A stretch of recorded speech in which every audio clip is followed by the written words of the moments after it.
So thanks again for spending some time with us this morning. And what I'd like to do first is ask you, Molly, and then Don, just share with us a little bit about what your current roles and responsibilities are in your firm. Currently, I have the longest title in credit union land, Chief Engagement and Transformation Officer.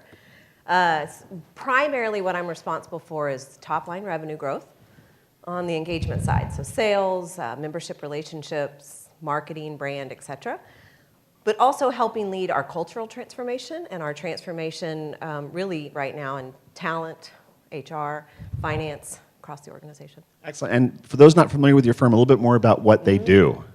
Credit Union National Association is the National Association for Credit Unions, as it says, right?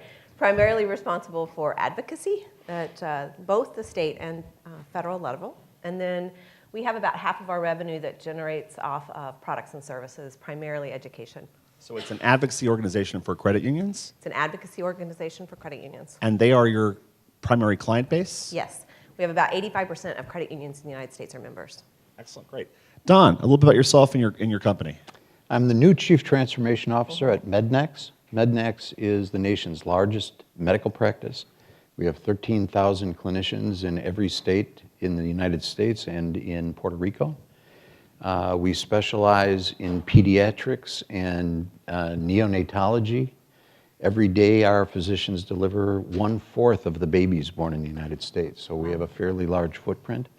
But we also have specialties in other areas as well, cardiology, anesthesiology, radiology, and others. So is your company's motto, "We make babies happen"? Is that? Well, we get the other end. Or does someone else get the credit? We get maybe the delivery part of that process. But yeah, we have a wonderful culture and an amazing company, and it's a great privilege to be working with such gifted and amazing people. And I'm responsible for the end-to-end transformation for all aspects of the business, from the medical practice through billing, through staffing, all of the back office operations, finance, legal, everything across the entity. So it sounds like for both of you, the scope is very broad. Mm-hmm. And if we could start with you, Molly, just give us a sense of what this role, we understand Chief Transformation Officer now is a role. What does it mean to pair that up with engagement? How is that different? So actually, we have a new CEO, new-ish, for a trade association like CUNA. He's been there about 3.5 years, and our system, literally the credit union system, is going through its own transformation. So when he brought me on, he actually brought me on as Chief Transformation Officer. There was no engagement. And again, without going into details of the system structure, the way that it worked was that if a credit union was a member of their association, they were a member of both the state level association and the federal level, ours. The system was going through its own transformation and kind of broke that chain, what we called the 3-tier structure.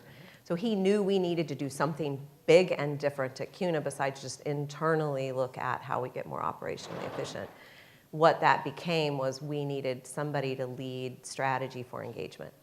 And so we tacked that on, if you will. So the idea really was the first thing we needed to transform was how we do business in the marketplace, what our value is in the marketplace, what our customers are saying, how we improve that, et cetera. So it was really building a new function as part of the first step of transformation. So this now means that you not only have the strategy for how to drive engagement, but also what is going to be the operating model, the people, process, technology, really the whole thing, yes? That's right. And at the same time, I was building the operating model for the organization that we actually have just started to transition. And how recently did you come to CUNA? 2.5 years. Okay, now, was this an organization that had an indwelt kind of culture already there of this is the way we do business? This is the way we do And were you the business. person whose job it was to sort of break the mold a little bit on that? Yes. Tell us about that story, if you could. I actually got a phone call 2 weeks before I started from somebody in the organization who's still there, and they said, you know, we've really thought about your title, and we want to change it to something else because transformation's scary. And the more we've talked about bringing on this transformation officer role, the more we're getting feedback that means you're going to come in and fire everybody and, you know, just earth-shattering, scary stuff. And I said no. I basically said I won't come if you don't, because then you're not serious about it. Clearly I won or I wouldn't be there, right? But I think, you know, it is a little bit scary. It is a little bit earth-shattering, and I think that the idea is intentional by title, and I'd love to hear what Don says about that too, but I think there was a cultural shift going on, and we needed to be intentional about it. So to that point, Don, let's think about your new role coming into Mednax. What was it like there in terms of engaging with the CEO, the folks who were the current leadership, and helping them recast their strategy and decide what transformation really meant there? It's very complex. The company has been around for about 40 years, so it's a well-storied, well-tenured enterprise with a legacy of growth. So there was natural growth through acquisition. But through all of the environmental change in the healthcare industry, the company needed to be more competitive. And so the challenge became, how do we change the company quickly to be more competitive and more cost-effective without changing the culture? Because people loved the family-like culture that had grown up over time, and they wanted to protect the culture. And in a similar way, the thought was, and people have used the word, so maybe we just need to find a different word.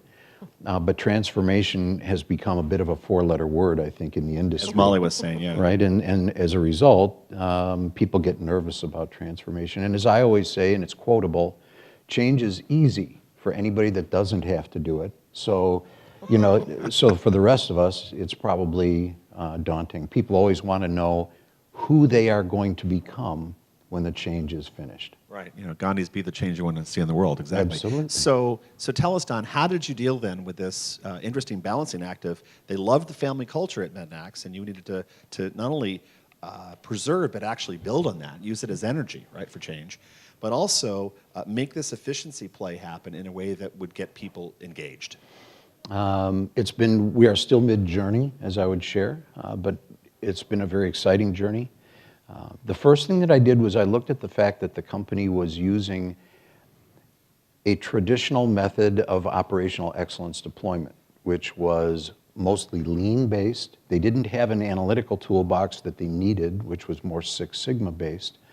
They were nervous about the dogma of being too structured around Six Sigma, so we went Six Sigma light, right, and took a less demanding approach around the methodology.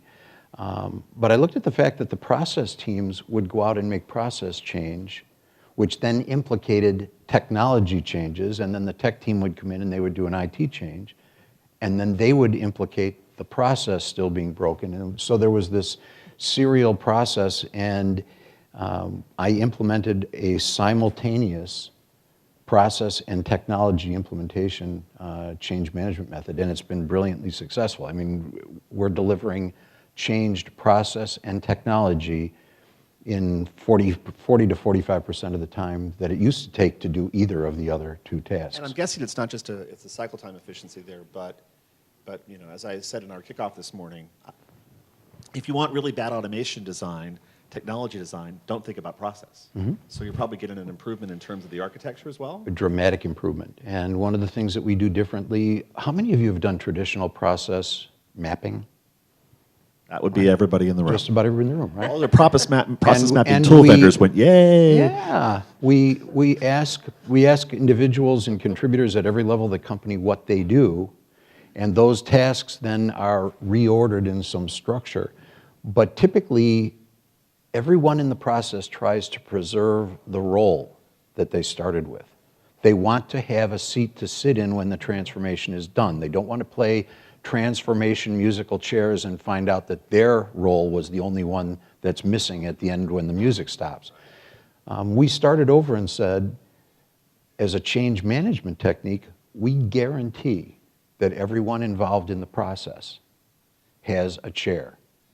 It may not be the same chair, but you'll get to choose which chair you sit in, and we're going to deconstruct the role all the way to the task level, and we're going to separate all of the tasks out from underneath the specific roles and then reorder the tasks in the most efficient way possible. We redid our provider enrollment process that was running about 80 days, a little more than 80 days, which was about 97% incorrect when we were done 80 days later. So we may be slow, but our work was poor. Not proud of either one of those. Can we quote you on that, Don? Yeah, sure, absolutely. That's trademarkable right there. It is trademarkable. And having deconstructed the tasks, we let the teams put them back together. Preserving the original roles, we ended up with about a 32-day process. When we deconstructed the roles, we now are running less than 8 days, 0 defects. Round of applause, folks. That's Right? pretty impressive. Yeah. So the fundamental change is we start over with a clean sheet of paper and we let the team really redefine who they want to become when they're done. And they're frankly better at it than we are. They really know the roles, they know the process, they know what needs to be done. And if we take out the fear factor, they're brilliant. Well, I love that takeaway of putting the folks who have to drive change with you in the driver's seat. Absolutely, Right? they're And in so charge. they understand that there's a pathway for them.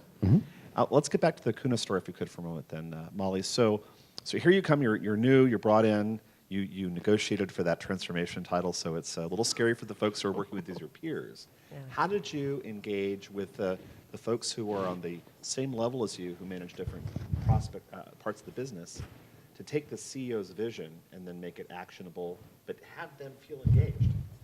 Yeah, I was just talking to some providers that were here, and it's obviously critical, right, to engage whoever is going to be involved. And you do have to start at the top. And I think that, similarly, 85-year-old trade association, average tenured employees, like 22 years. Right. The folks that were my peers have all just grown up in trade association land, too. I have, yeah. It's like Disneyland, but for trade associations. For trade associations, it's so much fun. No, and I think growing up in that nonprofit 501c6 space, fair or not, just it's a different world. It's a different world. So I worked at Accenture for years, so did some work there with organizations, and then ran a program management office at CUNA Mutual Group. So different perspective, which again was scary. So yes, we had to sit down and work through, which is quite frankly in 2.5 years, why it's taken so long, because there was a lot of work literally to define. I wrote down level 1 maturity. What is a shared service? What does it mean to centralize a shared service? So let alone like map a process and figure it out. Like what do we mean by what types of benefits? And I would say with any change, and y'all know this, is you have to start out with all of those soft benefits, how that's going to transform their lives, make it easier, and quite frankly, the system structure changed helped because there was a real drive. There was that a already burning going platform. on? That was the backdrop. That's right. That in some ways was what did Ken call it this morning? It was the pressures of privilege moment. It was the pressures of privilege moment, absolutely. So I think some of that, we used that in a way, the CEO and I did, to drive the, we can't be the trade association where your largest members show up one day and say, we're not going to support you anymore because we don't see the value. So there was a lot of that was buy-in, but when you got deeper and deeper into the teams, it became apparent that you also needed to build those change agents in the middle. The newer staff that was excited to work in the industry, but they really saw the need. They saw themselves the need to change. Are they on the train now? They're on the train now. And is it moving at the pace of change you need it to? Of course not. And why not? I think a lot of it goes to that idea, how long it takes, the patience for the buy-in, and then the next level of what it means when we ask you to literally sit down and map your steps. What does that mean and why? And the idea that we're not looking to move you out of the organization, but we do want to shift you into a role that makes more sense, both for you and for the organization, and ultimately our members. So you had to bring multiple groups at different levels along. That's right. And get them on the train first, and now you're starting to get it moving. That's right. Cool. So I know not all leaders are patient and they want change to happen quickly. Let's go in the Wayback Machine, Don, and maybe think about one of your first experiences at GE. What was the pace of change that Jack Welch set there? I had the honor, and I have had the honor in my career to work for some of the most highly regarded leaders of our day. And of course, I worked for Jack at GE, and Mr. Welch was very demanding. He had a very short fuse. You had 3 sentences and less than a minute to tell the issue, the proposed resolution, and when you were going to get it fixed. And 3 sentences? Yeah, it had to be. It was short. It was Yikes. Much shorter than an elevator speech. It was in the very fewest words possible. Wow. So you became very skillful at describing outcomes, and even then, if he didn't like the outcome, he would interrupt you mid-sentence and redirect. And that was an example of a leader who was really shaping culture, reshaping culture at a very high level, but penetrating every aspect of the organization. With speed. Right, with speed. And I think that's an important point, which is that we often make the mistake of thinking big things take way long to happen, and yet you can also set the pace of change pretty fast, even at a complex organizational global level, yes? Jack, Mr. Welch, and Jamie Dimon as well at Chase. I was the first transformation officer ever hired at JP Morgan Chase.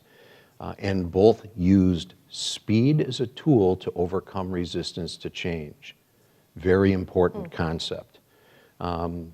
If people can see the direction of the train, they'll throw themselves on the track to not let it go forward, right? If they're resisting the outcome. If the train is moving quickly enough, they see that that's risk prone and they don't do it. So Jamie at JP Morgan Chase, give us an example of a goal he might set that's transformational but require that sense of urgency. One of our B2B businesses, our jumbo loan business, our B2B home equity business in Maitland, Florida, failed a regulatory audit, and we had 90 days to turn the business around and make it regulation compliant. We had Reg B, Reg C, Reg Z failures, and I turned it around in about 65 days. 65 days? Mm-hmm.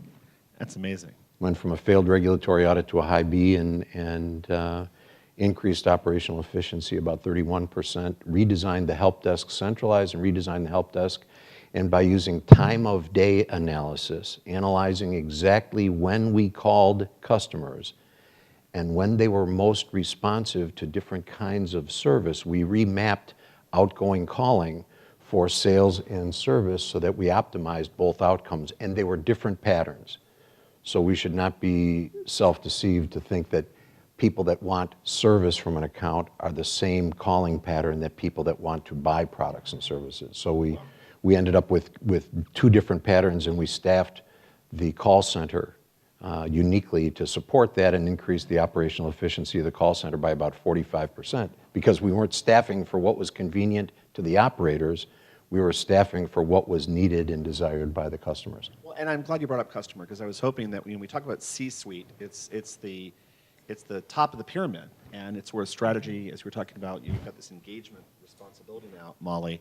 How do we get the C-suite in the conference room with the shades pulled, how do we get the light in of the voice of the customer so that they can really inform the strategy, and it's not an inside out, but more of an outside in perspective. So especially in your role in engagement, let's talk about it there.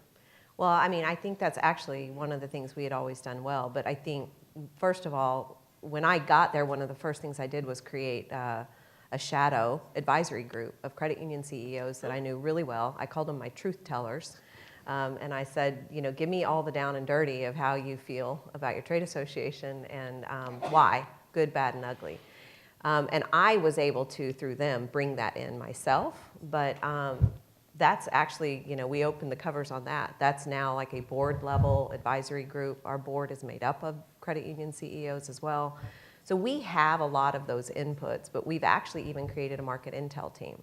And what's the role of the market intel team? They're in engagement as well, but we are formalizing the data structures, if you will, of collecting information, both anecdotal and survey-based, tracking our NPS, beyond NPS, now putting things in place like loyalty measures and things like that. So at the basic level, there was always anecdotal. Now we're adding some of the data and the information to help shape our strategy. So you provided a much more formal structure with KPIs associated with this, and it's information that can drive change. Change, that's right. And help shape the strategy for the engagement channel. That's right. Cool.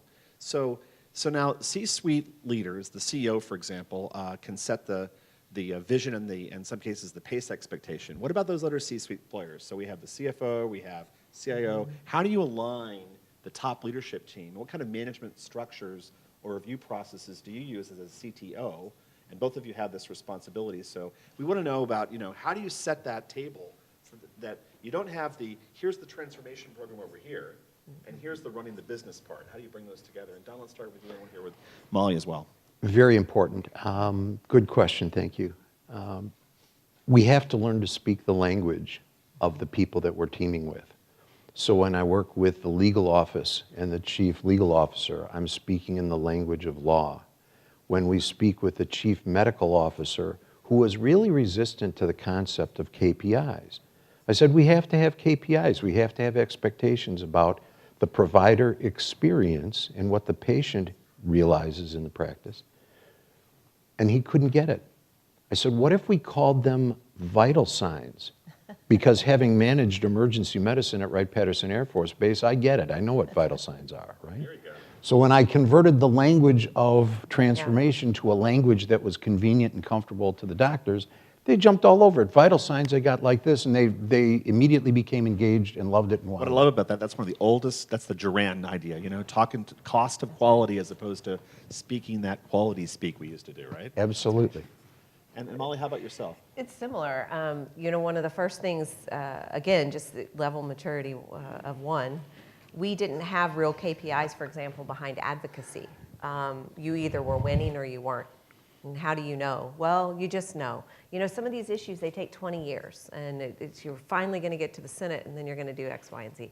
So talking their language. So I was, the key thing is to sit and think about, what does engagement mean to them, my lens? And then it's, well, it's grassroots. Are we getting people to outreach to their members or outreach to members of Congress, et cetera, et cetera? So, well, can't we measure that?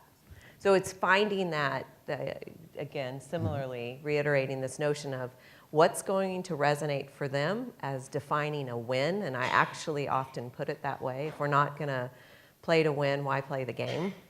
So what does winning look like for you, and then finding those ways to measure it. Once you get something down like that, and for example, in our world with grassroots is we had a member activation program that kind of just floundered the first year it was launched. So year 2, we put some measures down. Well, what would we really want? How many credit unions would we want activated in it?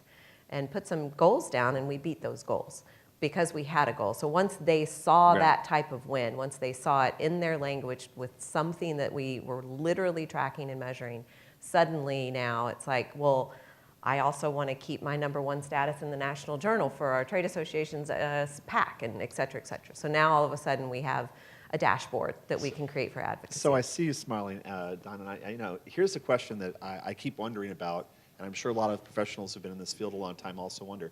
How is it that we can come into organizations that are long-standing firms, successful firms, and we walk in and say, what you don't measure, you won't improve. And they think, oh my God, you're like a guru. It's like, where did you get this idea?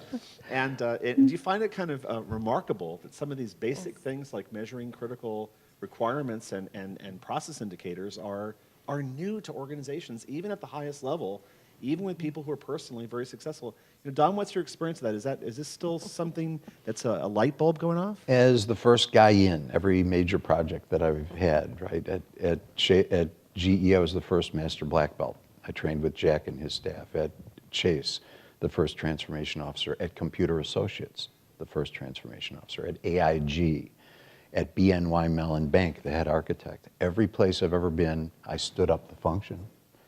And they all start in about the same place. They really don't have strong metrics. They're usually not a performance-driven, performance-managed culture. They have good notional concepts, and they fly well by the seat of their pants and have become very effective at it. But they're really not precise about their targeting and ranging. And as a result, there's a fair amount of variance in the business outcomes. And what is expected and believed and hoped to be a realization of an outcome often doesn't happen. In other words, what we want to happen doesn't happen, and they don't know why. As soon as we install the metrics, we get an opportunity to test all of our assumptions. Michael Harry, who was a mentor of mine, who really launched and began the whole Six Sigma thing, Dr. Michael Harry, used to say, in God we trust, everybody else brings data. Exactly. Right? And so we can use data as a driver to depersonalize the change and be able to measure the gap and be able to say, what did we expect, what did we get, this is what's in the difference, and this is how we get it. I'm glad you attribute that to Harry, because I've heard people say it was Welch, and it was Welch quoting Harry. Welch heard it from Harry, because I was in that class, by the way. Jack and his staff and one hand-picked person from each of the GE businesses were all trained by Michael Harry. Can I add just the notion that the data is it's a safe zone, It right? is. The other thing that's not a safe personal. zone, that's right, is what I mentioned earlier with the customer, the outside perspective, bringing that in. that we relied on that all the time. It was my, seriously, every meeting, it wasn't the CEO says to do this and so you should do it. It was my gang of 7 over here, those credit unions I've been talking to, yeah, they're X, Y, and every time, nearly every time, the light bulb would go on for someone. Excellent. I'm going to tell my panel a question I'm about to ask them, and I'm also going to prepare you all for the fact that in a moment, I'm going to ask for questions from the floor. But the question I'd like to ask you all is, we talked in the kickoff this morning about the pace of change in technology. It's remarkable how much, my perspective is, the power of our business our personal apps on our phone is at one level of maturity, but the capability of our business processes and applications in business is still way behind that. So what's your perspective of how this rapid and dynamic change we're seeing in the technology universe is giving you a new palette to paint from when you think about transformation opportunities in your business? And I'll go first to you, Don, and then to Molly. The opportunity that technology provides is both an enabler and a competitive advantage. We've leveraged it dramatically. As far as we know, MEDNAX is the nation's first virtual radiology practice.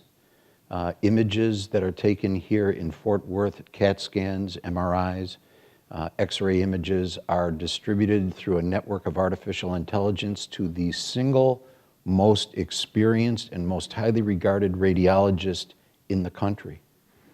And so that means that you have AI directing traffic behind the scenes. Absolutely. And making sure your image locally here in Austin is read by somebody, let's say in Switzerland. Absolutely. Who's recognized as a leader in the field. And Absolutely. That quality review. Absolutely. In a global virtual network. Absolutely. Unbelievable. Pediatric head trauma case, have a CAT scan, it's sent to Spokane, Washington, because that physician is the finest physician in the country to read that image and gets the very most accurate result. And within 2 minutes, we get a diagnostic read. That's not even possible if the physician is present in the building. It takes more than 2 minutes to find him.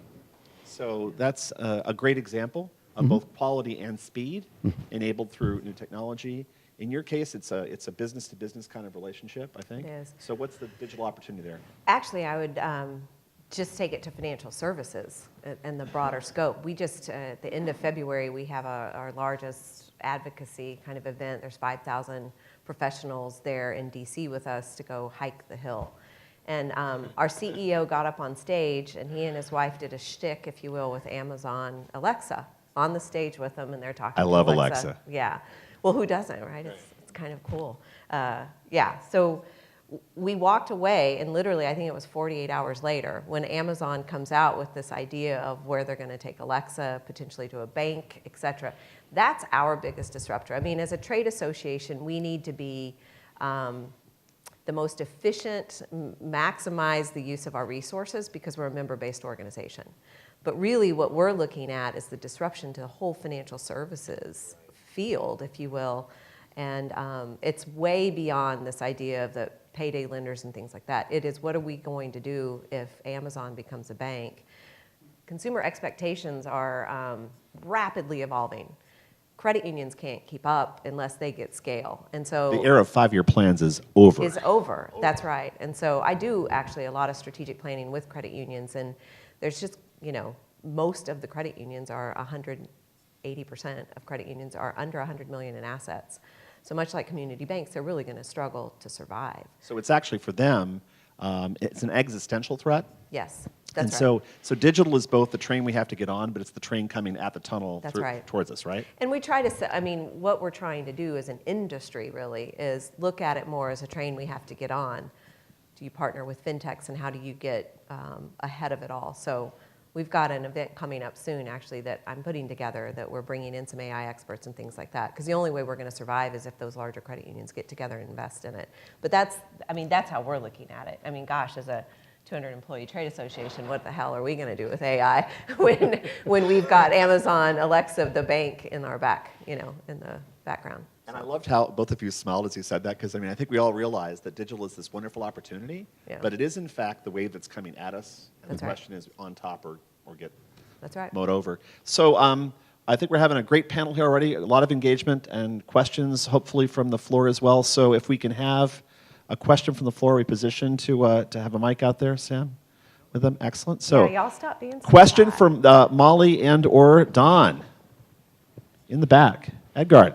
Yeah, hello. So from the session that we just had before, leadership and leadership accountability is seen as one of those things that will make or break our operational excellence.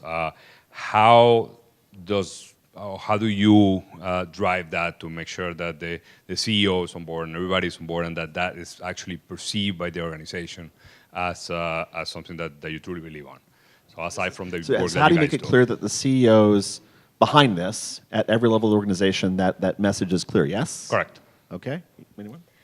Yeah, I mean, we talked a lot about this idea of how you bring others along, but one of the things we're doing, and we actually knew that we had to fix the culture first, and that has to, again, start at the top and then infect, and I use that term intentionally, infect the organization.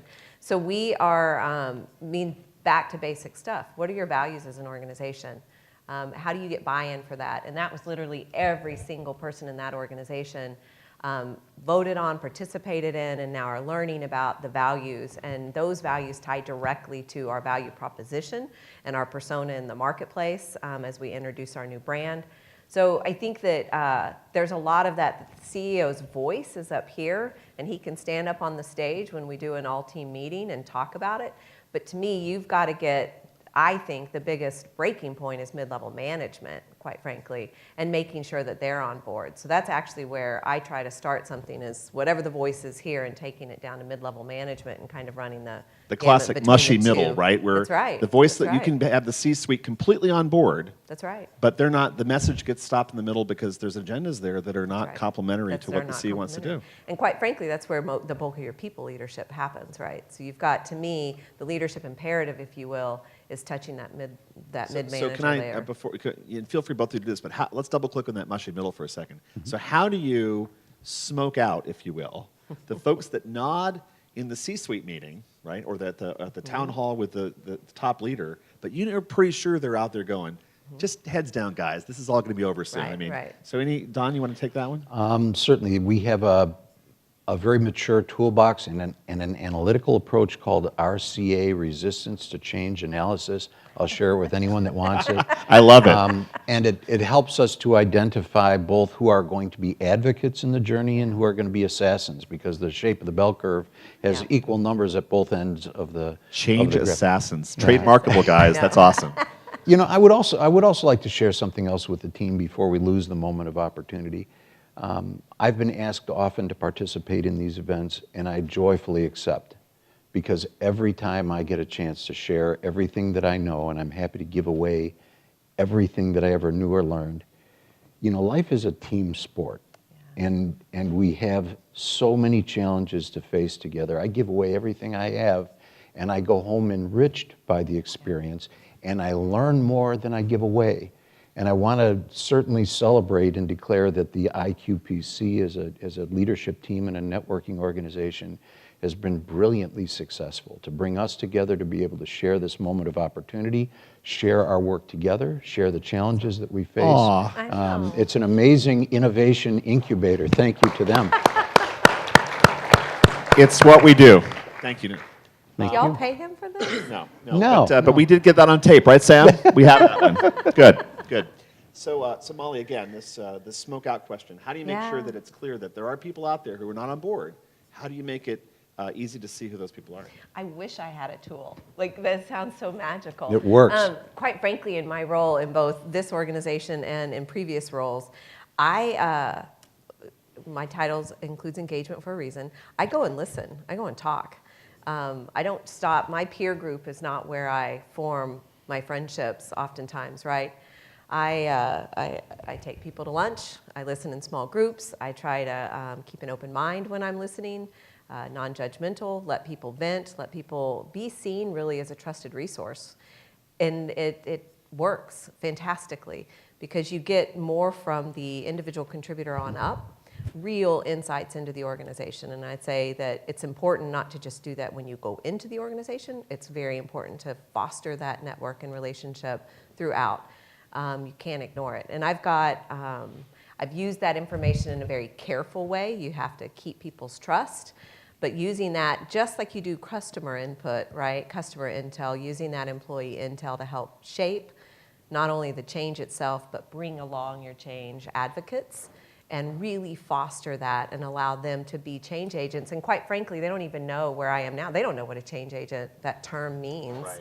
But they certainly know what role they're serving to help make CUNA a better organization for the future. What we used to talk about is MWBA, management by walking around. That's right. That is absolutely right. Right. So we have time for one more question, I think, from the floor. Yes, Gregory Bass. I'm from Golden Nugget Casino. You love Gregory's. That's a good name. What's that? Gregory, you said, Gregory. yes? Gregory, yeah, that's a good name. A lot of Gregs, right?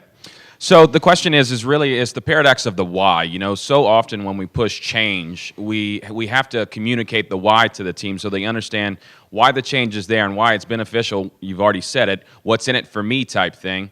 The issue that we've run across in my particular industry is the fact that, you know, when we make decisions from top down, looking at analytics, oftentimes we have issues with expressing how team member opinion is taken into account. Those that do the job with those analytics that are actually driving the change itself. So my question to you would be, how do you accommodate, you know, team member opinion with data-driven analytics? Good question. I teach a class as part of our Lean Six Sigma certification called Lying with Numbers, and we talk about the That was fact lying for numbers. Okay. lying with numbers, and it speaks to the fact that well-intentioned executives can take the output of these processes and the metrics that we create, and actually create deceiving outcomes that are driving the wrong outcome based upon what they want the numbers to say.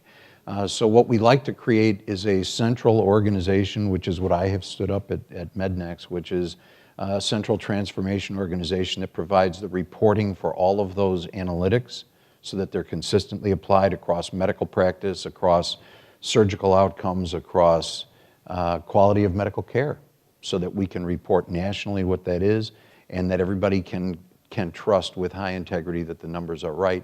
Then what we ask is, knowing that this number is precisely accurate, is this the number you need to solve the problem that you're working on, and is it the right number? It may not look like the number you expect simply because the number that you wanted is different than the number that's on this page. And so we try to confirm both. We work very closely with the teams to identify what they need and want, and then we build the analytics around it. The communication is the key. It's really the most important part. I can't overemphasize, we talked about it, but life is a team sport. I love the expression because it talks about why we are all here. I think we have a divine purpose. Want to add something to that, Molly? The only thing I'll say is that you cannot forget this notion of head and heart for everyone. And it goes along with what you're saying, Don. But I think that this change management, what's the line communication? It's 7 different ways, 7 times, and things like that. So there's some of that science piece of it, but don't forget the heart piece. So to your very point, you can bring on all the analytics all day long, but if someone's holding on to something, I'm a big believer in empathy and vulnerability and all this other stuff. I have a whole program I work on called Own It, Earn It, Give It. You just got to understand where people are feeling vulnerable. Own it, earn it, give it. Give it. Tell us a little bit more about that. That sounds amazing. It's more of a leadership, if you will, training, but the idea is you got to own your own junk or you bring it to work. You earn it, you sign up for all the projects and achieve, and then give it is what you just said. Come and do things like this and pay it forward. So, but the idea is everyone on the own it part, everyone has fears, and found it or not. But until you get underneath that, that's the junk piece. So it's the heart. It's the heart. Bring a little heart into the office. Excellent. That's beautiful. So what I'd love to have is each of you close for us with an insight that says, I, as a Chief Transformation Officer, a role that, think about it, 5, 10 years ago was still a very new role, and now we're seeing it more and more often. If you had a piece of advice for someone who's about to go in a role like that, the number one thing you would say to them as a coach right now, this is the thing I want you to focus on most in your first 30 days as a Chief Transformation Officer, what would it be, Don? Every morning when I wake up, I look at the range of challenges that I face, and I think about the task of changing the lives of 13,000 people. And I pray that God will change me to be the person that I need to be to solve that problem. So I begin with transformation of Donald Cook, and then I take that journey and what I learned in that experience forward and share it with everybody else. So if you can't walk in and be a change person for this role, you're not going to be able to change this global organization. Absolutely. If you're not willing to be whoever you need to be successful in the role, if you bring all of your baggage, I love the expression, bring your junk. If you bring too much junk, it's going to be very hard to be successful. You have to be willing to transform yourself and everything about the way that you work in order to fit within the culture and be successful. Molly? Yeah, I probably just said it earlier. I think that we need to do more listening and less talking, and I think we need to understand and learn how to be, because quite frankly, as humans, we often aren't truly empathetic to others. So whether it's understanding their fears and their own aspirations, but how do we use that to our advantage in order to drive that positive change? So empathy to the CEO's vision, empathy to the customers and the business partners, and what their expectations are, empathy with stakeholders. That's absolutely right. And then employees at all levels, and how do you then sew that together into something that can be meaningful? That's right. Right. So I feel blessed to have been with you two today. You're transformation leaders by example, and I would like everyone here to give them a round of applause. Thank you. Thank Thank you. all of you.